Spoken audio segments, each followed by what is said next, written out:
नमस्कार साथियों, N V Sanskrit classes में आपका हार्दिक स्वागत और हार्दिक अभिनंदन करती हूँ। तो हम जो 3 प्रकार की विधियाँ पढ़े थे, आधुनिक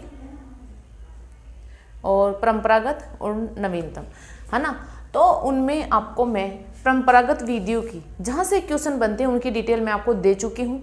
अब जो आपकी नवीन शिक्षण विधियाँ हैं उनकी डिटेल आपको मैं बताती हूँ, जहाँ से क्वेश्चन बनते हैं वो चीज़ें मैं आपको देती हूँ। अब देखो, आप पिछले सालों के पेपर उठा के देखना, वहाँ से आपको पता चलेगा कि कैसे प्रश्न बनते हैं, है ना। इसका बेसिक नॉलेज आपको होना जरूरी है। इसीलिए मैं बोलती हूँ आपको कि पुराने पेपर रीड प्री देने जाओ उससे पहले मॉडल पेपर निकालना। पुराने जो रीड प्री के पेपर हो चुके हैं वो आपको जरूर देख के जाना है, ठीक है। अब हम नवीन शिक्षण विधियों की हम थोड़ी बहुत डिटेल से चर्चा कर लेते हैं। पाठ्य पुस्तक विधि, इसके समर्थक डॉक्टर वेस्ट है। डॉक्टर वेस्ट ने पाठ्य पुस्तक विधि को घाह्य मूल्य या प्रत्यर्पण मूल्य का नाम दिया। यह अध्यापक हेतु सर्वाधिक उपयोगी साबित हुई है। यानी जो पाठ्य पुस्तक विधि है यह अध्यापक हेतु सर्वाधिक उपयोगी साबित हुई है। इसके गुण देखो क्या है। इसके गुण है स्वाध्याय प्रवृत्ति का विकास होता है इससे, यानी स्व खुद सेल्फ स्टडी, है ना। फिर है चारों कौशलों का विकास पाठ्य पुस्तक द्वारा संभव है। चारों कौशल कौन कौन से हैं? मैं आपको भाषा कौशल बताई थी, तब बताई थी चारों कौशल कौन कौन से हैं। श्रव पल्ले, सुनना, बोलना, पढ़ना और लिखना, चारों कौशल। शिक्षण सूत्रों का अनुसरण होता है, इसलिए मनोवैज्ञानिक विधि है। शिक्षण सूत्र कौन कौन से वो भी मैं आपको बताऊंगी। सरल से कठिन की ओर, स्थूल से सूक्ष्म की ओर, ये शिक्षण सूत्र कहलाते हैं। तो 7-8 शिक्षण सूत्र है वो मैं आपको बताऊंगी। अब दोष क्या है इस विधि का?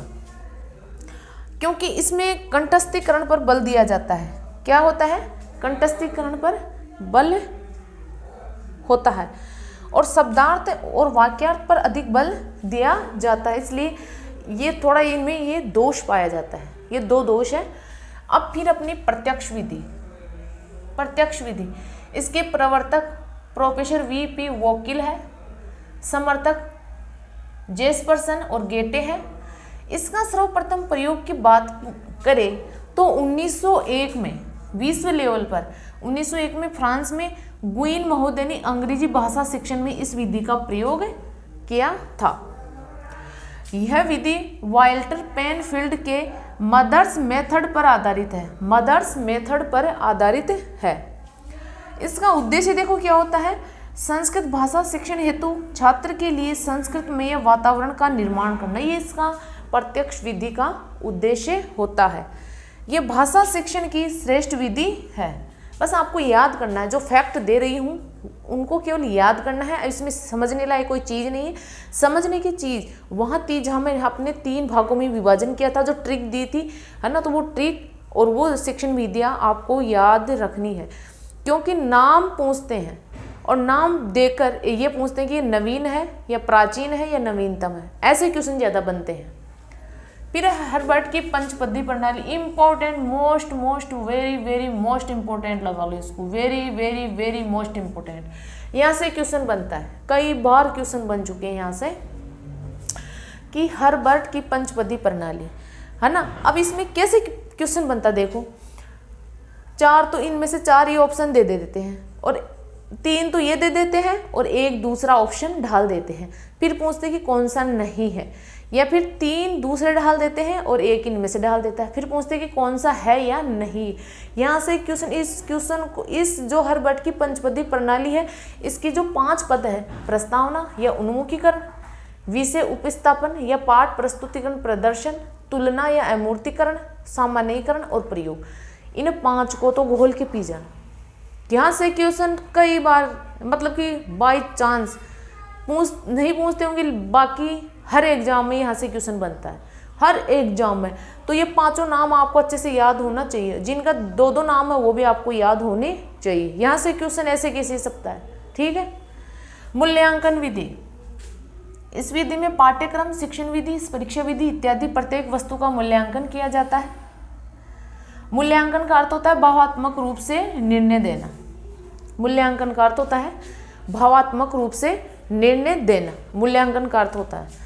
मूल्यांकन प्रणाली के शिक्षण सूत्र, ये भी इंपॉर्टेंट है। देखो, उद्देश्य, व्यवहारू रूप, पाठ्य बिंदु, शिक्षण कार्य, छात्र कार्य और मूल्यांकन, ये शिक्षण प्रणाली के शिक्षण सूत्र है। तो आप इसका स्क्रीनशॉट ले लीजिए।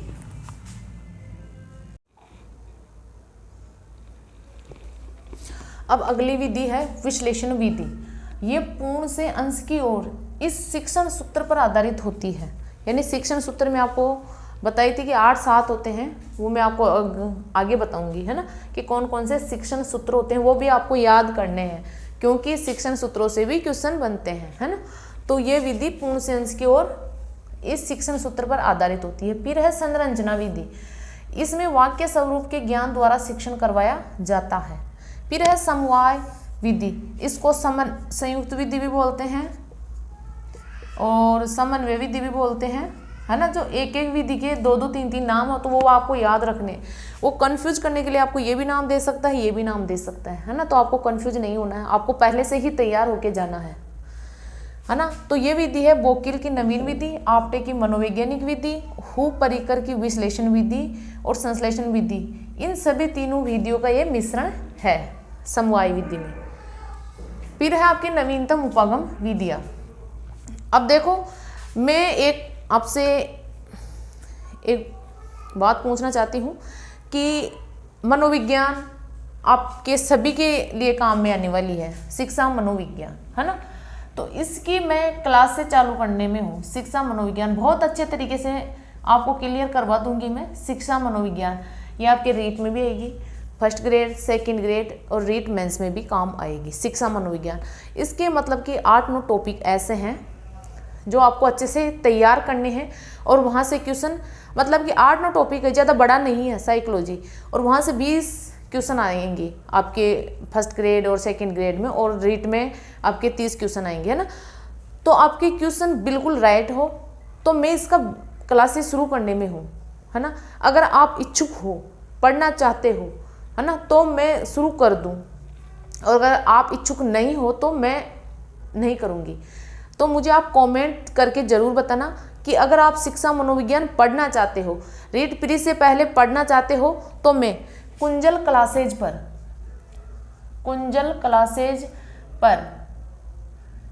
इसकी क्लासें लगा दूंगी, है ना, इस चैनल पर, कुंजल क्लासेज पर। अगर आप पढ़ने के इच्छुक हो और आप सोचो कि मेरी साइकोलॉजी सही हो, 30 में से आपके 20 क्वेश्चन भी सही होते हैं, तो आपको बेनिफिट मिलता है ना। तो अगर आप इच्छुक हो तो मैं क्लासेस शुरू कर दूंगी, मुझे कमेंट करके ज़रूर बताना, तब ही मैं आपके कहने पर ही शुरू करूंगी, वरना ऐसे नहीं करूंगी मैं, है ना। तो मुझे बता देना, अपनी राय बता देना कि आप इच्छुक हो या नहीं हो। इस चैनल पर तो हम करेंगे नहीं, क्योंकि इसमें तो मैं संस्कृत पढ़ाऊँगी, है ना। और कुंजल क्लासेज, इस चैनल पर आपको मैं शिक्षा मनोविज्ञान की क्लासें दे दूँगी, है ना। और बहुत अच्छे तरीके से हम इसको तैयार कर लेंगे, रीट प्री से पहले बहुत अच्छे तरीके से पढ़ा दूंगी आपको कि उससे बाहर क्वेश्चन एक भी जाने की संभावना नहीं रहेगी। अब देखो, नवीनतम उपागम विधियों के अंतर्गत सूक्ष्म शिक्षण आता है। तो इसका विकास एलन द्वारा 1963 ईस्वी में किया गया था। दल शिक्षण इसके 3 सोपान होते हैं: योजना बनाना, व्यवस्था करना और मूल्यांकन करना। फिर है समस्या समाधान विधि। तो इसके प्रवर्तक है थॉमस वेरिस्क और सुकरात, और ये उच्च स्तर हेतु उपयोगी विधि है। फिर है अभिक्रमित उपागम विधि। तो इसके 2 भेद होते हैं, रेखीय अभिक्रमित और शाखीय। और रेखीय अभिक्रमित अनुदेशन, ये इसके प्रवर्तक स्किनर है। कौन है? स्किनर। देखो, ये आपके साइकोलॉजी में भी चलते हैं, ये दोनों रेखीय और शाखीय और अभिक्रमित उपागम, ये आपके साइकोलॉजी में भी चलते हैं, ये वाली विधि। फिर है निदानात्मक उपचारात्मक परीक्षण। तो समस्या के कारणों का पता लगाना, और यानी समस्या की हमारे सामने कोई समस्या आती है, हम ये सोचते हैं कि हमारे सामने ये समस्या क्यों आई है, इसके कारणों का पता लगाते हैं, तो उसको निदान कहते हैं। ठीक है। फिर है संगणक आधारित शिक्षण प्रतिमान। इसमें एक संगणक यानी कंप्यूटर आधारित शिक्षण करवाया जाता है, और इसके प्रतिपादक लॉरेंस स्टोलेरो और डेनियस डेविस है, और 1965 में इसका विकास हुआ था। तो आपको इसका स्क्रीनशॉट लेना है, इसको शेयर करने की जिम्मेदारी आपको है, ज़्यादा से ज़्यादा लाइक, शेयर और सब्सक्राइब करें ताकि सभी तक ये पहुँचे। आपके छोटे भाई बहन है, चाहे कोई रिश्तेदारी में है, चाहे कोई मित्र है, तो उनके पास आपको शेयर करना है और सबको प्रेरित करना है कि यहाँ से पढ़िए। और आपकी शिक्षण विधियाँ मैं कंप्लीट करवाऊँगी। मैं आपको छंद करवाई हूँ, कंप्लीट करवाई हूँ, फिर आपको कारक करवा रही हूँ, तो उसमें 2 कारक और बचे हैं क्योंकि मैं ये क्लासें देने लग गई है ना। और ये शिक्षण विधियाँ हम पूरा कंप्लीट पढ़ेंगे, जो भी चैप्टर हम पढ़ेंगे पूरा कंप्लीट पढ़ेंगे। ये नहीं है कि 5 क्लासेस की दे दूँगी और फिर इसको बीच में बंद कर दूंगी, ऐसा नहीं करेंगे हम। चाहे मैं थोड़ा दे दूँ, कम दे दूँ, लेकिन कंप्लीट दूंगी, बीच में आधा अधूरा नहीं दूंगी, है ना।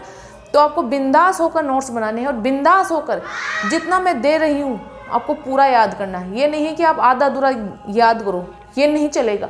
क्लास को स्किप नहीं करना है, पूरी क्लास देखनी है, हाथों हाथ नोट्स बनाने, हाथों हाथ याद करने हैं। इसीलिए मैं ज़्यादा लंबी क्लास नहीं देती हूँ। तो मिलते हैं अगली क्लास में। जय हिंद, जय भारत।